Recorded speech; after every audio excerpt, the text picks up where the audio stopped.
Alhamdulillah wa syukurillah. La haula wa la quwata illa billah. Amma ba'du.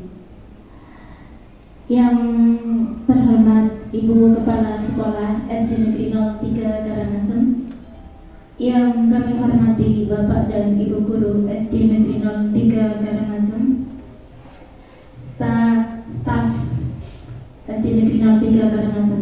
Pertama-tama marilah kita panjatkan puji syukur kehadirat Allah Subhanahu wa Ta'ala yang telah melimpahkan rahmat-Nya kepada kita semua, sehingga pada siang hari ini kita dapat berkumpul dalam rangka untuk diseminasi budaya positif di sekolah.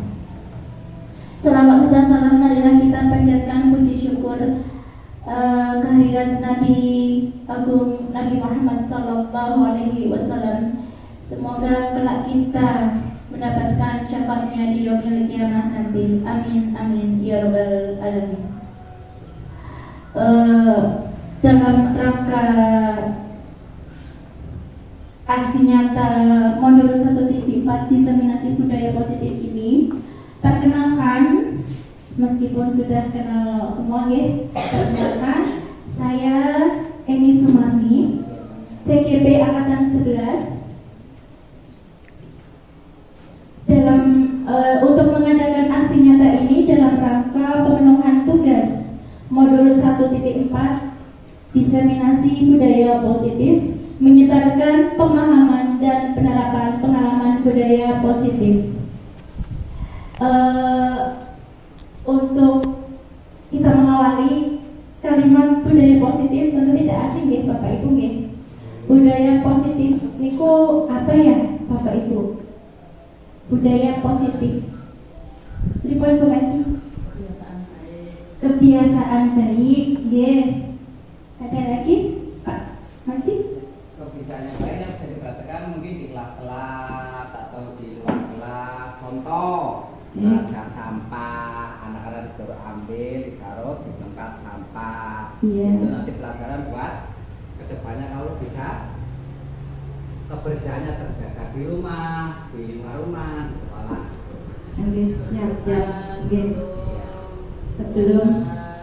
Sebelum kegiatannya, berarti intinya kebiasaan baik yang dilakukan dalam rangka untuk kedepannya yang lebih baik lagi. Barangkali ada yang berpendapat lain. Budaya positif sama ya? Oke, sama seperti itu. Sebelum kita untuk melanjutkan ke pemahaman dan penerapan pengalaman budaya positif, kita sejenak untuk SPG. SPG-nya yang ringan saja ya, tidak usah yang berat-berat karena sepertinya sudah ngantuk. Biar tidak ngantuk karena sekarang jam-jam ngantuk ya Bapak Ibu. Kita berdiri sebentar saja. Berdiri sebentar saja. Bermain tepuk.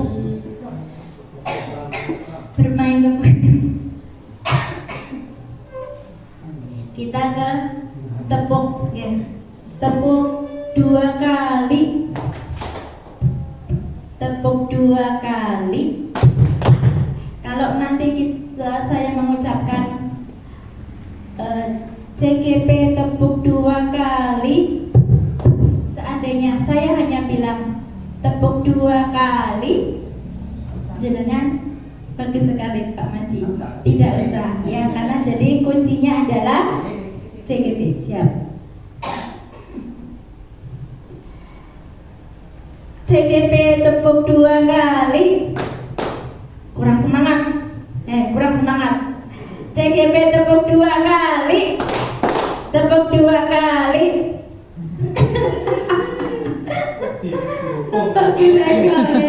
CGP tepuk 2 kali. CGP tepuk 2 kali. 2 kali.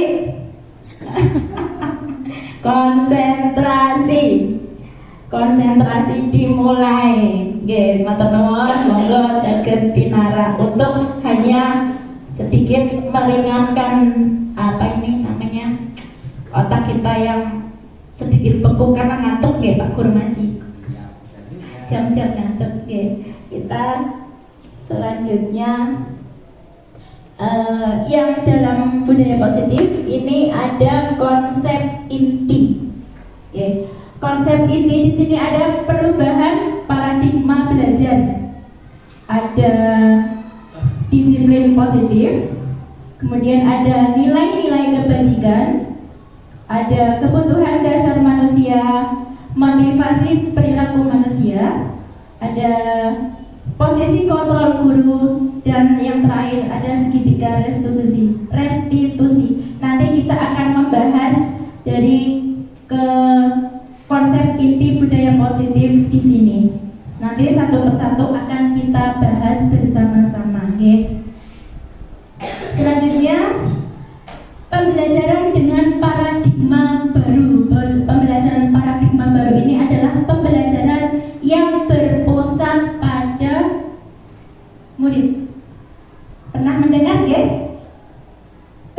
Pembelajaran berpusat pada murid. Barangkali ada yang berpendapat, ada yang tahu? Pasti tahu ya Pak Guru. Yang pendidikan pembelajaran dengan berpusat pada murid. Monggo Pak Guru.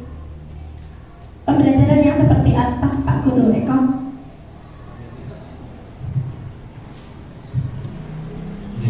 Terima kasih Bu Ani untuk pembelajaran dan paradigma baru di sini, yaitu pembelajaran yang berpihak kepada murid. Tentunya kita sebagai guru itu sebagai pamong ya, sebagai anak untuk menuntun anak-anak menuju cita-cita dan kebahagiaan di sekolah maupun di masyarakat, yaitu dengan berpihak kepada murid, memenuhi kebutuhan belajar anak seperti itu. Ya, terima kasih. Itu adalah pembelajaran yang berpihak pada murid, karena dulu sebelum ini pembelajaran itu menggunakan pembelajaran yang berpihak kepada guru.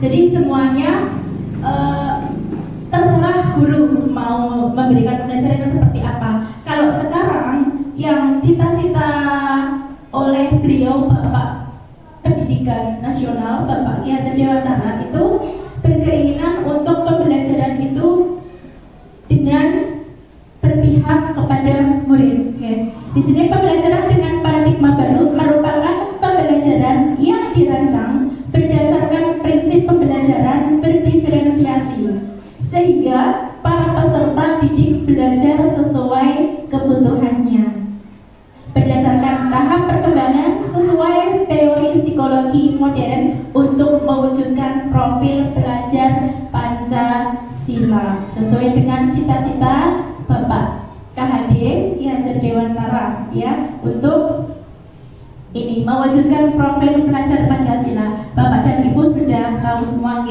sangat hafal sekali dengan profil pelajar Pancasila. Yang mana ada berapa Bapak Ibu? Ada ini. Ada beriman, bertakwa kepada Tuhan Yang Maha Esa dan berakhlak mulia. Kemudian ada berkebinekaan global, ada gotong royong, ada mandiri, ada bernalar kritis dan kreatif. Ini adalah cita-citanya KHD Ki Hajar Dewantara, yang pembelajaran yang mana berpihak kepada murid.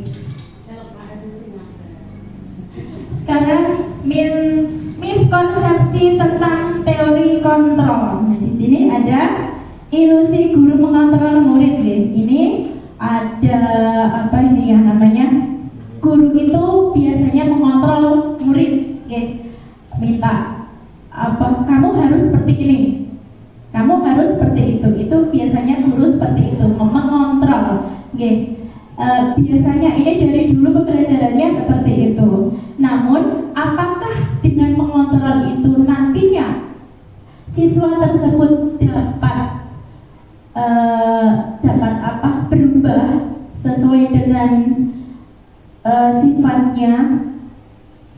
Tentu tidak, karena yang mana apabila setelah dikontrol, jika tidak ada gurunya, pasti dia akan kembali ke semula. Ya, jadi mengontrol murid ini ilusi. Selanjutnya ada ilusi bahwa semua penguatan positif, efektif dan bermanfaat. Ini ada pemberian tugas, memberikan penguatan yang baik-baik itu efektif dan bermanfaat. Mengarahkan yang baik-baik, memang mengarahkan yang baik belum tentu semuanya bermanfaat. Karena biasanya tadi, kalau dalam motivasi intrinsiknya tidak ada, itu anak akan kembali semula jika tidak ada yang menyuruh atau memantaunya, karena belum ada motivasi intrinsiknya. Motivasi intrinsik di sini itu sangat penting sekali. Dengan motivasi intrinsik itu dia akan dengan kesadaran sendiri, tanpa harus dikuatkan oleh orang lain. Ini adalah ilusi. Selanjutnya ada ilusi bahwa kritik dan membuat rasa bersalah mampu menguatkan karakter. Kritik, kita kadang mengkritik anak didik kita kamu itu jangan seperti ini, misalkan seperti itu. Kemudian anak jadi oh iya merasa bersalah. Nah, dengan seperti itu apakah dapat menguatkan karakter anak? Tidak, Bapak Ibu. Ya, kenapa? Tadi kalau tidak ada gurunya, dasarnya tidak ada bu guru, dasarnya tidak ada pak guru, pasti akan kembali ke semula. Karena apa? Tidak ada motivasi intrinsiknya. Ini yang dimarahin. Tapi begitu tidak ada gurunya, akan kembali ke semula. Selanjutnya ilusi bahwa orang dewasa berhak memaksa. Memang ya, rata-rata orang dewasa itu pasti memaksa. Orang dewasa seperti siapa? Kita guru kan dewasa, yang memaksa muridnya untuk kamu harus bisa mengerjakan ini. Misalkan kan itu dipaksa. Kamu harus bisa ini, bisa itu, dipaksa. Karena kita kan pinginnya anak yang lebih baik. Tapi dengan paksaan itu, apakah dapat menguatkan karakter siswa? Tidak, Bapak Ibu. Karena apa? Tidak ada motivasi intrinsiknya. Ini adalah miskonsepsi tentang teori kontrol, mengontrol anak didik kita. Selanjutnya, mengubah paradigma stimulus respon ke pendekatan teori kontrol. Stimulus respon di sini ada awalnya kita dulu itu menggunakan paradigma stimulus respon, kemudian akan diubah ke teori kontrol. Menurut stimulus respon, realita kebutuhan itu kita sama. Sama nggak kebutuhannya Pak Guru Maji dengan kebutuhannya Bu Kaji? Tidak sama. Sama nggak kebutuhannya Bu Guru Siti dengan kebutuhannya Bu Guru Indra? Tidak sama. Berarti ini memang yang betul adalah teori kontrol.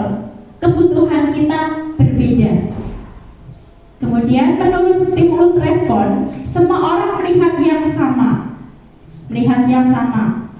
Kalau menurut teori kontrol, setiap orang memilih gambaran yang berbeda. Menggambarkan sesuatu itu semua orang tidak sama. Kalau menurut stimulus respon, sama. Seharusnya tidak sama. Berarti yang betul adalah teori kontrol. Kita rubah ke teori kontrol. Selanjutnya kita mencoba mengubah orang agar berpandangan sama dengan kita. Betul apa tidak seperti itu? Pasti tidak. Pandangan orang itu berbeda-beda. Ya, kita rubah menggunakan teori kontrol, yaitu berusaha memahami pandangan orang lain tentang dunia. Ya, kita rubah menggunakan teori kontrol. Menurut stimulus respon, perilaku buruk dilihat sebagai setiap orang berbuat buruk, ini pasti salah. Pasti salah. Tapi menurut teori kontrol, semua perilaku memiliki tujuan. Kita berbuat salah itu tujuannya untuk apa? Sama seperti ketika kita berbohong sama anak kita, Bu minta uang, gak ada, ibunya berbohong. Itu buruk tidak kalau berbohong? Buruk Bapak Ibu. Tapi karena ada tujuannya, biar apa? Biar anak kita tidak hidup boros, biar anak kita itu hidup hemat. Itu kan memiliki tujuan. Karena berarti semua perbuatan buruk tidak tidak semua salah, karena semua memiliki tujuan. Menurut stimulus respon, orang lain bisa mengontrol saya. Bisa apa tidak Bu Guru Eka mengontrol Om Bayu? Tidak bisa. Yang bisa Anda yang bisa mengontrol diri Anda sendiri.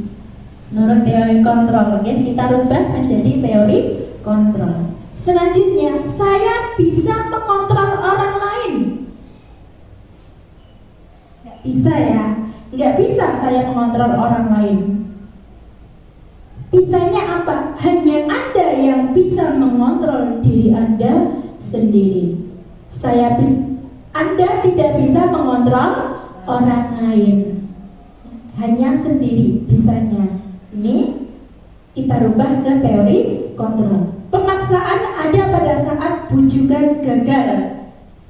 Ya, menurut teori kontrol, kolaborasi dan konsensus menciptakan pilihan-pilihan baru. Pemaksaan ada pada saat bujukan gagal. Bisa dipaksa karena gagal, yaitu menurut stimulus respon. Tapi kita rubah menjadi teori kontrol dengan kolaborasi dan konsensus menciptakan pilihan baru. Bisa milih yang baru yang lebih baik. Kemudian stimulus respon, model berpikir menang atau kalah. Ada menang, ada kalah. Ini menurut stimulus respon. Sedangkan teori kontrolnya, model berpikir itu menang dan menang. Ini apa? Biasanya kalau gagal dikatakan pasti kalah. Tidak semua gagal itu kalah. Karena dengan kegagalan tersebut, jika diperbaiki menjadi lebih baik, itu berarti menang. Berarti apa? Menang dan menang. Meskipun gagal, karena diperbaiki jadinya menang sama menang. Bisa dipahami ya Bapak Ibu ya? Selanjutnya, disiplin positif. Tadi budaya positif dan disiplin positif. Disiplin berasal dari kata disiplina. Disiplin itu kita kenal biasanya apa itu? Hukuman atau konsekuensi. Tapi sebenarnya disiplin itu adalah berasal dari kata disiplinnya yang artinya belajar. Disiplin mengacu pada disiplin diri yang memiliki tanggung jawab terhadap apa yang dilakukannya berdasarkan nilai-nilai yang diyakini. Ya, itu arti disiplin sendiri. Disiplin positif merupakan salah satu cara penerapan disiplin yang bertujuan untuk menumbuhkan kesadaran serta memberdayakan peserta didik tanpa imbalan penghargaan atau reward, ancaman atau hukuman. Jadi disiplin di sini untuk menyadarkan, ya, tapi penyadarkan ini bukan karena reward, bukan karena dapat hadiah. Ya, disiplin di sini bukan karena diancam. Kamu nanti kalau nggak dapat nilai 100, kamu tidak akan dapat hadiah. Misalkan kayak gitu, itu kan ancaman, ya. Atau nanti kalau kamu tidak ranking 1, nanti diberi hukuman. Misalkan seperti itu. Ini bukan seperti ini. Yang namanya disiplin positif. Sebagai pendidik, tujuan kita adalah menciptakan peserta didik yang memiliki disiplin diri sehingga mereka berperilaku mengacu kepada nilai-nilai kebajikan universal dan memiliki disiplin diri sehingga mereka berperilaku mengacu kepada nilai-nilai kebajikan universal dan memiliki motivasi intrinsik dalam perubahan perilaku ke arah yang lebih baik. Kebajikan universal itu apa, Bapak Ibu? Kebajikan universal. Ada yang tahu?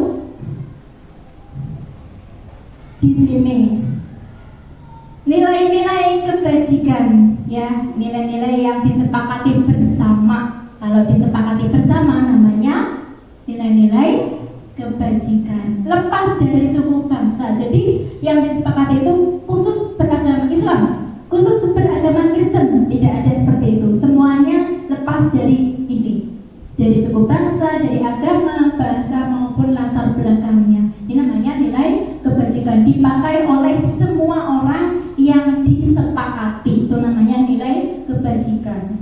Contohnya nilai kebajikan dalam institusi atau organisasi. Dalam profil pelajar Pancasila di sini ada yang tadi kita sudah bahas di awal, ya.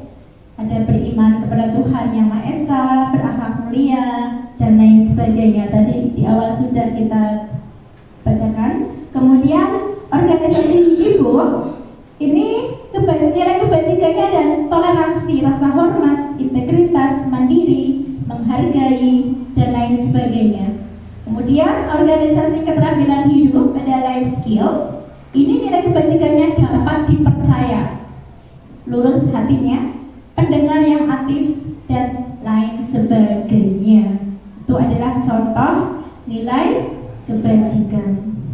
Sekarang kita membahas kebutuhan dasar manusia. Kita itu punya kebutuhan dasar, Bapak Ibu. Manusia itu pasti punya kebutuhan dasarnya, ya. Dasarnya itu apa? Nanti kita akan bahas di sini. Kebutuhan manusia itu adalah segala sesuatu yang dibutuhkan oleh manusia untuk mempertahankan keseimbangan kondisi psikologis dan psikologis yang bertujuan untuk mempertahankan kehidupan dan kesehatan. Ya, itu adalah kebutuhan kita, kebutuhan dasarnya. Apa saja? Berikut ada berapa? Ada 5 kebutuhan dasar manusia. Kita punya 5 kebutuhan dasar, Bapak Ibu. Ada apa di sini? Bertahan hidup. Ya. Bertahan hidup itu contohnya ada, kita butuh makan, butuh pakaian, butuh tempat tinggal, butuh keamanan, dan butuh kesehatan. Ini kebutuhan dasar kita sebagai manusia. Kemudian butuh kebutuhan kasih sayang dan rasa diterima. Ada apa di situ? Ada ingin diterima di masyarakat, dipedulikan di lingkungan, berbagi, butuh kerjasama, dan menjadi bagian dalam kelompok. Itu kebutuhan dasarnya kita. Selanjutnya kebutuhan dasar penguasaan. Ada contohnya harga diri. Kita punya harga diri, Bapak Ibu, ya. Kemudian punya keinginan untuk dianggap, ya, dianggap memimpin, prestasi, diakui, didengar. Ini penguasaan. Panjenengan dan saya pun pasti punya harga diri, punya keinginan untuk dianggap. Aku ini ada, gitu. Kemudian memimpin di rumah kita, memimpin, ya, seperti di sini juga memimpin teman-teman, ya. Kemudian punya prestasi, itu adalah penguasaan. Contohnya, kita juga punya kebutuhan dasar kebebasan. Apa itu? Mandiri. Dilakukan semuanya sendiri, itu bebas, tanpa harus disuruh sama orang lain, harus dibantu sama orang lain. Kita butuh kebebasan. Apalagi memiliki pilihan mencoba hal yang baru. Karena bebas, jadi kita mencoba hal yang baru, ya. Mampu mengendalikan arah dirinya, ya, karena kita kebebasan itu tidak dikendalikan oleh orang lain, diatur oleh orang lain, ya. Kemudian kebutuhan dasar yang kelima adalah kesenangan. Bermain, kita butuh bermain. Nah, kita tadi juga diawali dengan speaking, itu juga salah satu bermain. Humor, kita biasa humor ya Bapak Ibu ya.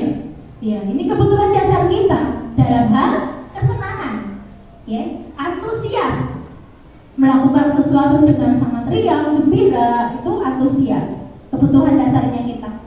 Tertawa, itu kebutuhan dasar kita Bapak Ibu, ternyata tertawa, ya. Bukan tertawa itu yang seperti apa, ternyata itu adalah kebutuhan dasar kita. Selanjutnya kita motivasi ke perilaku manusia. Ada motivasi intrinsik dan ada motivasi ekstrinsik. Motivasi intrinsik itu apa? Untuk menjadi orang yang mereka inginkan dan menghargai diri sendiri dengan nilai-nilai yang mereka percaya. Ini berarti motivasi intrinsik itu kesadaran diri sendiri. Oh, iya, ini baik untuk saya akan berubah karena baik untuk saya. Jadi tanpa dipengaruhi oleh orang lain. Ini adalah motivasi intrinsik, berubah sendiri tanpa disuruh. Kamu harus seperti ini, gak usah seperti itu ya. Kalau intrinsik, kesadaran diri sendiri. Yang kedua adalah motivasi ekstrinsik. Apa? Untuk menghindari ketidaknyamanan atau hukuman. Kita melakukan sesuatu menurut apa yang dilakukan oleh orang lain, menurut ya, menuruti kemauan orang lain. Ini namanya motivasi ekstrinsik. Tapi ketika tidak ada orang tersebut, ditinggalkan. Itu namanya karena tidak nyaman, takut dihukum. Oke, takut dihukum. Ini namanya ekstrinsik dari orang luar, pengaruh orang lain. Apalagi ya ekstrinsik untuk mendapatkan imbalan atau penghargaan. Misalkan bisa menjuarai lomba seperti yang dilakukan Bu Guru Eka. Lomba apa itu? Biasanya di Dabin lomba voli. Bu Guru Eka kalau nanti juara 1 nanti dapat hadiah uang tunai sekian, langsung semangat. Itu berarti motivasi ekstrinsik karena pengaruh imbalan. Bapak Ibu bisa memahami ya? Yeah. Terima kasih. Selanjutnya ada hukuman. Ini ada hukuman, konsekuensi dan restitusi. Perbedaannya, hukuman itu biasanya tidak terencana atau tiba-tiba. Ada anak yang terlambat datang, atau ada anak yang tidak mengerjakan PR. Kan tidak tahu anak itu tiba-tiba. Ada yang tidak mengerjakan PR, saya Bu Guru, saya lupa, langsung dihukum di depan kelas berdiri. Ini namanya tidak terencana, tiba-tiba. Namanya adalah hukuman. Seperti murid tidak tahu apa yang akan terjadi. Tahu nggak kalau mau dihukum? Tidak tahu, ya, karena tidak dilibatkan. Kemudian bersifat satu arah, hanya guru yang tahu. Berupa hukuman fisik. Tadi disuruh berdiri, disuruh lari halaman sekolah, ya, itu namanya hukuman fisik. Dan psikis. Psikis itu apa? Kejiwaan. Iya, kejiwaan, ya. Kemudian konsekuensi. Konsekuensi itu terencana, disepakati bersama, oke, sesuai peraturan sekolah. Murid tetap dibuat tidak nyaman. Kenapa tidak nyaman, Pak Guru? Meskipun terencana tidak nyaman. Pak Guru kok tidak pakai baju, misalkan hari Senin harusnya pakai merah putih, tapi pakai pramuka. Kan itu peraturan. Kemudian yang tidak ada peraturan sekolah, yang tidak menggunakan seragam sesuai aturan, nanti dapat sanksi misalkan. Anak itu pasti tidak nyaman karena ada sanksinya. Tapi sudah disepakati bersama. Oke? Sikap guru selalu memonitor murid, ngawasi. Ya Bapak Ibu, ya. Yang namanya konsekuensi itu pasti kita mengawasi anak didik kita.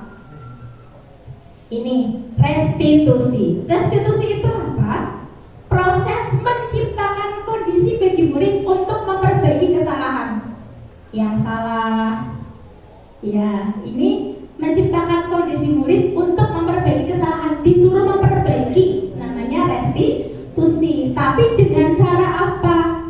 Mengajarkan murid untuk mencari solusi sendiri. Bukan kita, tapi kolaborasinya sama anak didik kita. Cari tahu bagaimana ini mau diapain, selanjutnya mau apa, akan apa yang akan dilakukan. Nah, itu namanya mencari solusi sendiri. Kita bertanya kepada anak didik kita, namanya ini posisi kontrol yang apa ini Bapak Ibu? Saya kecewa sekali dengan kamu. Iya, tepat sekali. Ini membuat merasa bersalah. Ya. Dan lagi, kamu tidak pernah benar melakukannya. Penghukum. Betul nggak mereka? Betul. Kamu tidak pernah benar melakukannya. Ini adalah penghukum. Ada posisi kontrol apa lagi? Apa rencanamu untuk menyelesaikan masalah ini? Manajer. Bapak Ibu udah hebat sekali ya, langsung bisa menebak. Berarti apa yang sudah saya sampaikan panjenengan paham semua, ya? Bisa membedakan, ya? Alhamdulillah. 100. Sekarang ada lagi Bapak Ibu. Ayolah, lakukan demi Bapak Ibu ya. Iya, pintar sekali. Bapak Ibu hebat ya. Langsung semuanya bisa tertebak dengan benar. Ayolah, lakukan demi Bapak Ibu ya. Ini namanya merayu. Merayu itu adalah posisi teman. Ketika ada anak didik kita yang melakukan kesalahan, kamu tidak pernah mendapat nilai jika tidak mengerjakan tugas. Monitoring itu apa ya? Betul, memantau ya. Ini sebagai pemantau, ngintip. Ya, mantau itu ngintip, nginjen kata Pak Guru Mas Rohan. Kamu tidak pernah mendapat nilai jika tidak mengerjakan tugas. Ini saya sering juga Bapak Ibu. Kamu kalau kayak gitu terus, kamu nilainya 0. Itu sering Bapak Ibu saya melakukan itu. Jadi sudah tahu ke posisi kontrol panjenengan ada di mana? Sudah tahu ke? Sekarang keyakinan kelas. Pertanyaan, mengapa kok keyakinan kelas Bapak Ibu bukan peraturan kelas? Keyakinan kelas itu apa? Peraturan kelas itu apa? Kenapa namanya harus keyakinan kelas bukan peraturan kelas? Ada yang tahu? Karena dibuat kesepakatan bersama mungkin Bu. Ya. Dibuat kesepakatan bersama. Yang mana? Yang keyakinan. Yang keyakinan itu dibuat peraturan kelas itu hanya disepakati oleh sekolah. Iya. Kalau keyakinan itu disepakati bersama-sama dalam satu kelas antara guru dan murid. Sudah pinter-pinter. Selanjutnya kita membentuk keyakinan kelas. Bagaimana cara membentuknya? Ini bersifat abstrak. Bersifat abstrak, kemudian pernyataan universal. Itu semua, untuk satu kelas, dipakai untuk satu kelas, dibuat dalam pernyataan positif. Maksudnya bagaimana pernyataan positif? Pernyataan positif itu adalah tidak ada kata tidak, dilarang, jangan, tidak boleh. Itu bukan seperti itu. Itu namanya kalimat negatif. Kalau keyakinan kelas nggak ada kalimat itu, kalimatnya positif. Seperti contohnya ada saling menghormati, menjaga kebersihan. Kemudian ada ini saya sudah membuat keyakinan kelas bersama dengan kelas 6. Ini ada contohnya. Ini sudah dibuat bersama anak-anak. Contohnya, ini ada rukun. Kalau rukun, tadi anak-anak membuatnya dengan kalimat negatif terlebih dahulu. Apa? Dilarang berantem. Nah, seperti itu. Itu ada kalimat dilarang. Kalau dilarang itu bukan kalimat positif. Jangan membuang sampah sembarangan. Tadi ada yang membuat seperti itu. Karena ada kata jangan, jadi kita rubah jangannya dibuang menjadi membuang sampah di tempatnya atau menjaga kebersihan. Kemudian sesuai dengan kondisi kelasnya bagaimana, kondisi sekolah. Jadi mudah diterapkan. Jangan membayangkan yang sekolah-sekolah yang ada di kota harus seperti ini seperti itu. Tapi bayangkanlah, lihat kondisi kelas di kelasnya kita. Semua warga sekolah, warga kelas dilibatkan. Semuanya satu kelas harus terlibat, bukan hanya gurunya saja. Ini adalah contohnya, Ini Bapak Ibu sudah melihatnya. Kemudian selanjutnya ada segitiga restitusi. Apa itu segitiga restitusi? Adalah suatu proses dialog yang dilakukan oleh guru. Yang dilakukan oleh guru agar dapat menghasilkan murid yang mandiri dan bertanggung jawab. Karena tadi disuruh mencari solusi sendiri, maka menghasilkan murid yang mandiri. Kemudian bertanggung jawab. Bertanggung jawab karena dia mencari solusi sendiri, maka juga akan bertanggung jawab apa yang sudah dicari solusinya. Dalam segitiga restitusi ada 3 tahapan Bapak Ibu. Tahapan yang pertama ada menstabilkan identitas. Tahapan yang kedua validasi tindakan yang salah. Tahapan yang ketiga ada menanyakan keyakinan. Itu ada 3 tahap. Ini. Nanti kita akan lihat videonya bagaimana caranya, ya. Sekarang menstabilkan identitas itu kalimatnya seperti apa? Berbuat salah itu wajar. Itu namanya menstabilkan identitas.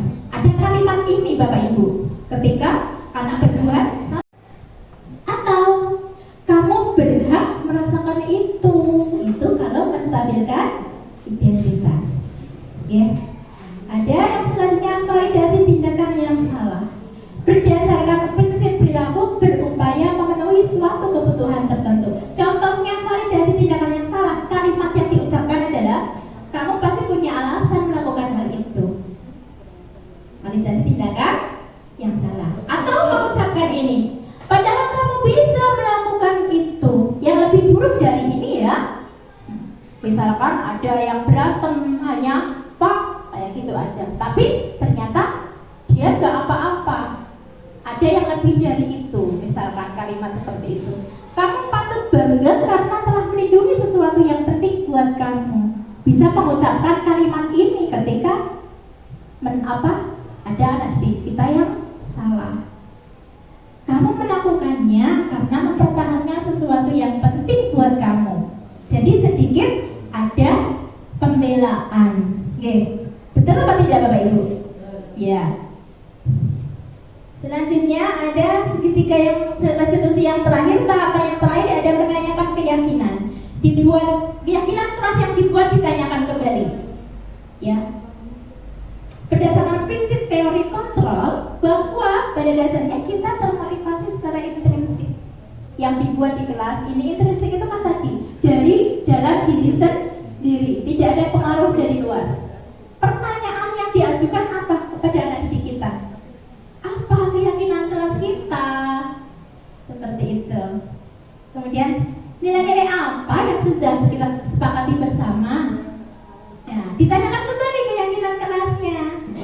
Kemudian seperti apa gambaran sebuah kelas yang ideal menurut kamu?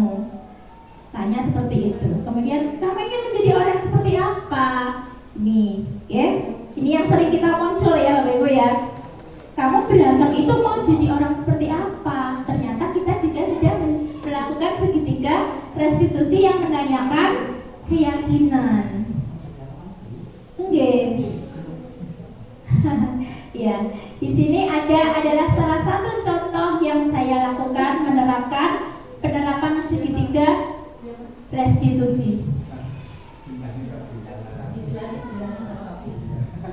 Ya.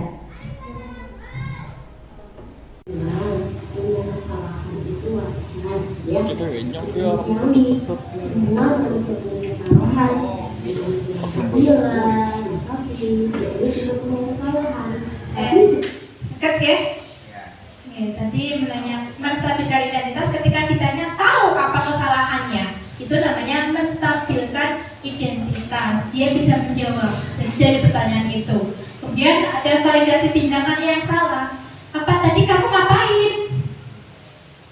Kamu ngapain aja tadi? Kau bisa berantem apa? Temannya diapain? Itu jadi apa yang dilakukan itu namanya validasi tindakan yang salah. Kesalahannya itu apa? Dari kesalahan itu ditanya kembali keyakinan kelasnya sesuai enggak dengan keyakinan kelas yang sudah dibuat. Kayak di sini tadi di sini apa? Kelas keyakinan kelas 6 ada rukun.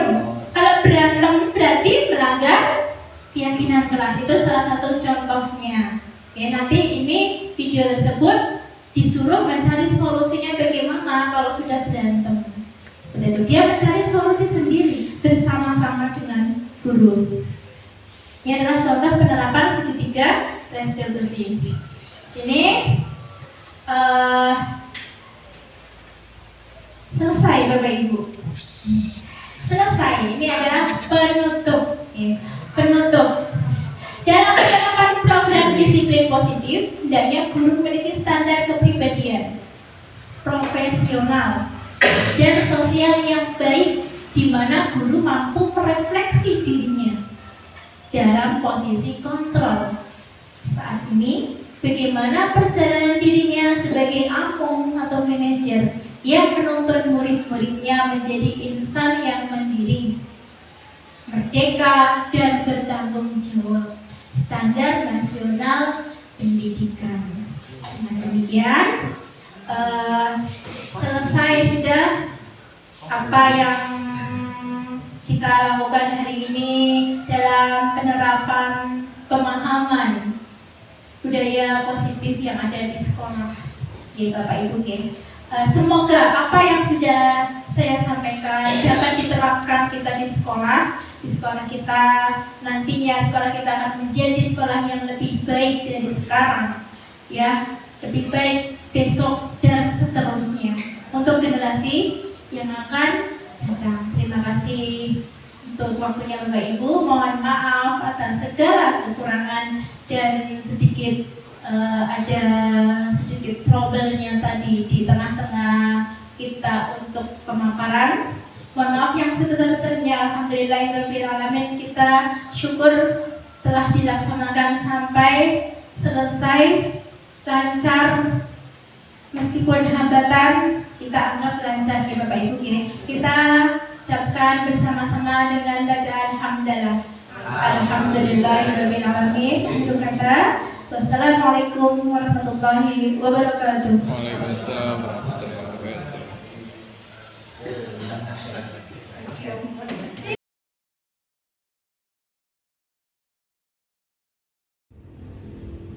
Nah, teman-teman semuanya, keluarga dari pendidik SD 03 Karangasem, dengan adanya diseminasi budaya positif yang telah dijabarkan tadi, maka kami menyimpulkan bahwa keluarga pendidik SD 3 Karangasem ini belum melaksanakannya dengan baik dan benar. Maka dari itu, marilah kita sedikit demi sedikit melaksanakannya sehingga pembelajaran berjalan dengan baik. Saya yakin dengan adanya hal seperti ini menambah wawasan, pengetahuan, dan semoga kita terapkan di dalam lingkungan kita. Saya dukung. Semoga Bapak Ibu semuanya melakukan dengan baik. Mari bersama-sama. Tidak ada yang bisa mandiri. Maka dari itu kita juga butuh teman, butuh pengetahuan, dan kita akan melaksanakan bersama-sama. Semoga SD 3 akan menjadi lebih baik ke depannya. Assalamualaikum warahmatullahi wabarakatuh. Waalaikumsalam warahmatullahi wabarakatuh.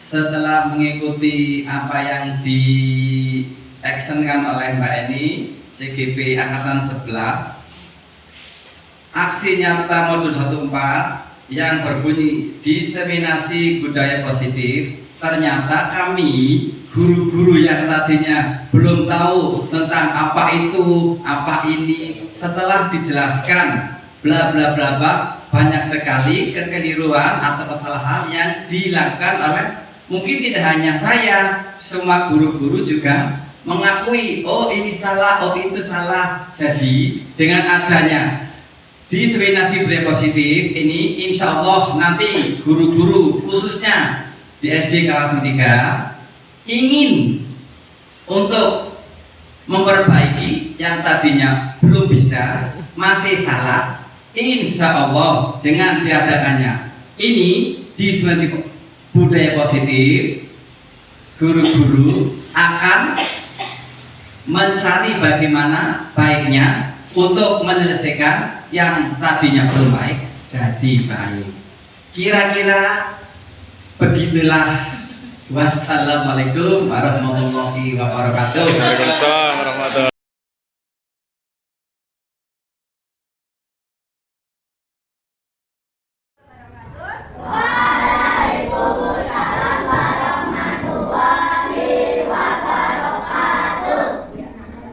Kita hari ini akan mulai belajar membuat keyakinan. Keyakinan kelas itu apa? Ada yang tahu? Keyakinan kelas. Keyakinan kelas itu apa, Mbak Fitri? Apa arti keyakinan kelas? Keyakinan kelas itu adalah salah satu contoh seperti aturan yang ada di kelas. Ini kamu punya aturan apa?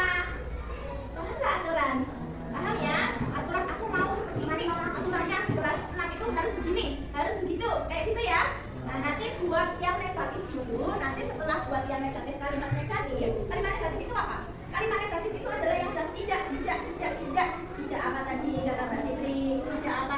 Nanti setelah kalimat negatif jadi, yang kamu aturan di sini di kelas ini, baru nanti kita ambil dirubah menjadi kalimat yang positif. Kata tidaknya coret jadinya apa? Ya, begitu ya?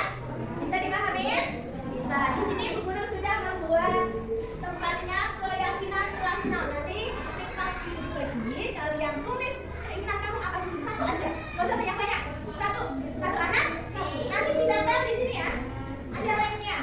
Di situ ada lemnya. Satu. Tidak usah banyak-banyak, satu aja. Jangan nomor 1 saya ingin ini, 2 saya ingin ini, enggak, 1 saja. Ya, itu bagi satu. Bukan 1 anak 1. Ya. Jangan terbalik.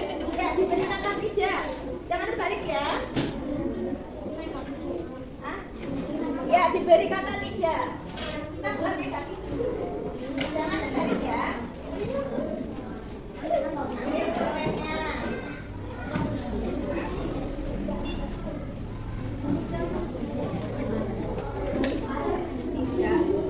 Tidak apa? Ya, jadi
keyakinan kelas.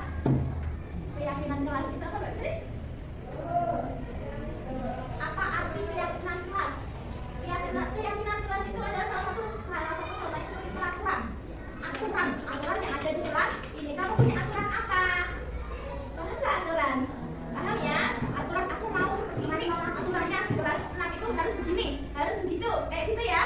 Nah nanti buat yang negatif dulu. Nanti setelah buat yang negatif, kalimat negatif itu apa? Kalimat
Assalamualaikum warahmatullahi wabarakatuh.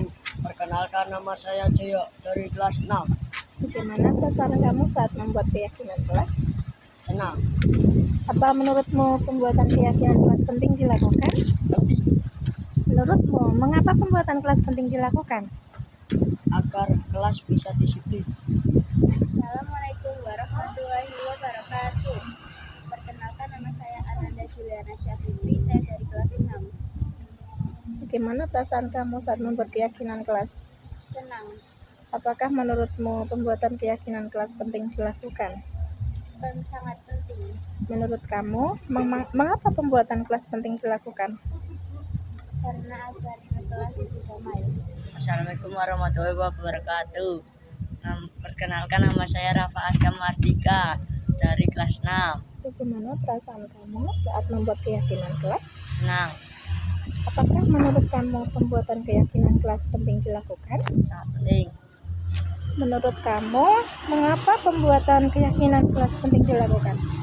Karena kalau tidak ada keyakinan kelas akan berantakan. Nama saya Janur Angelika Devi dari kelas 6. Bagaimana perasaan kamu saat membuat keyakinan kelas? Senang, Apakah menurutmu pembuatan keyakinan kelas penting dilakukan? penting Menurutmu, mengapa pembuatan kelas penting dilakukan? karena agar kelas tertib.